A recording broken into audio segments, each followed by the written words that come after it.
So ఇప్పుడు వశిష్ఠ గారు మాట్లాడతారు.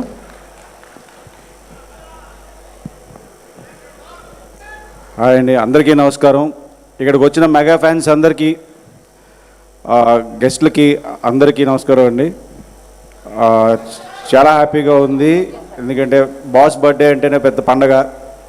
సో ఆ పండగలో నేను కూడా ఇక్కడ ఉండడం ఇంకా హ్యాపీ. అండ్ బాస్కి ఈ స్టేజ్ మీద sir, wish you happy birthday sir. ఇలాంటి బర్త్డేలు చాలా జరుపుకోవాలి.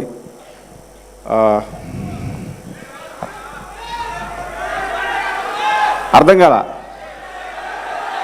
ఓకే.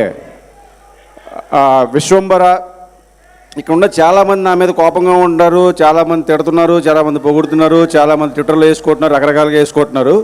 సో వాళ్ళందరికీ ఒకటే సమాధానం ఏంటంటే, రాసి పెట్టుకోండి, బల్లగుద్ది చెప్తున్నాను, విశ్వంబర లేటుగా వచ్చిన బాక్స్ ఆఫీస్ బద్దలైపోద్ది. Thank you. Thank you Vasishta గారు, thank you so much and wish you good luck.